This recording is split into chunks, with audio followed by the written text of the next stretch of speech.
تعالوا النهاردة مع بعض نعمل عاشورة بقوام كريمي طعم حلو قوي. هنضيف لها مكون هيخليها في حتة تانية خالص. لايك وشير لو عجبكم الفيديو. صلوا على رسول الله عليه أفضل الصلاة والسلام. وتعالوا نسمي بسم الله ونبدأ في الوصفة بتاعتنا.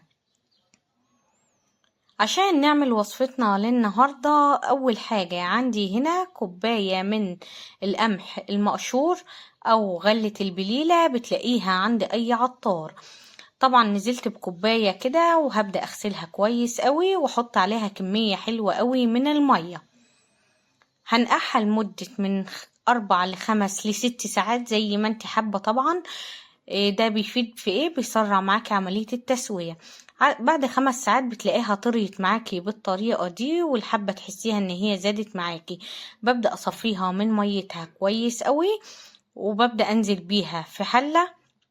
بنزل عليها ب3 كوبايات من المية بنفس الكوباية اللي عيرت بيها كوباية القمح. برفعهم على النار لحد لما يغلوا معايا.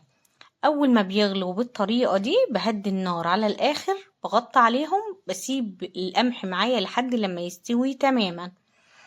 هنا كانت القمح او البليلة بتاعتنا فشرت بالطريقة دي، يعني استوت. فدلوقتي هبدأ انزل عليها باللبن. انا استعملت في الوصفة دي 1.5 كيلو من اللبن.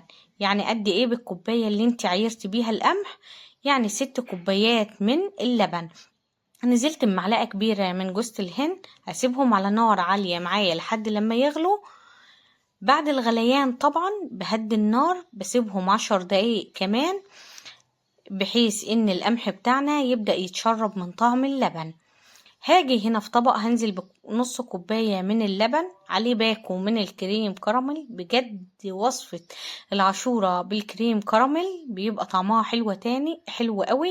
وفي مكان تاني بتخلي القوام معاكي كريمي. حابة تستغني عن الكريم كراميل، انزلي بالنشا او استبدليه ببودرة الكاستر. نزلت كمان بمعلقتين كبار من النشا، ورجعت نزلت بمعلقتين تاني. يعني اخدت 4 معالق كبار من النشا مع باكل كريم كراميل. قلبتهم كويس قوي. وهنا بعد ما عدى 10 دقايق على القمح بتاعنا بيغلي في اللبن، هبدأ كده انزل باللبن اللي عليه الكريم كراميل تقليب مستمر. وبسيبه دلوقتي على نار عالية لحد لما يغلي معايا. بعد ما بيغلي كده ويبقبق معايا ببدأ انزل بكيس من الفانيليا عشان يديله ريحة حلوة. هننزل كمان بالسكر، وهنا انا نزلت بكوباية من السكر بنفس الكوباية اللي عيرت بيها القمح. بعد ما بيغلوا كويس قوي معايا ببدأ اطفي النار، وهبدأ هنا اصبه في الاطباق. شايفين الجمال؟ مقاديره مظبوطة. اتمنى بجد تجربوه. يبقى كوباية من القمح، كوباية من السكر، 6 كوبايات من اللبن، كيس من الفانيليا، معلقة كبيرة من جوز الهند، وباكو من الكريم كراميل، و4 معالق كبار من النشا. بصبه في الأطباق بالطريقة دي. وببدأ طبعا أنزل على الوش بحبة من جوز الهند وحبة من الزبيب. ممكن تنزلي عليه رشة من القرفة، في ناس بتحبه بالقرفة، في ناس بتحب تاكله سادة زي ما انت حابة.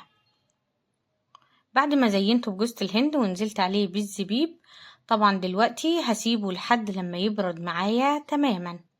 وبعد كده هبدأ أقدمه معاكم. يعني كمان في التقديمة ما كنتش دخلته كمان التلاجة. شايفين الجمال؟ شكله لوحده يشهي النفس على الأكل. تعالوا بقى شوفوا قد ايه القوام معايا كريمي. كمان السكر فيه مظبوط. أتمنى بجد تجربوه بنفس الطريقة وتقولولي على رأيكم فيه. فلايك وشير لو عجبكم الفيديو. صلوا على رسول الله عليه أفضل الصلاة والسلام. واستنوني في وصفات جاية كتير بإذن الله. أشوفكم على خير في وصفة جديدة. وصلوا على رسول الله.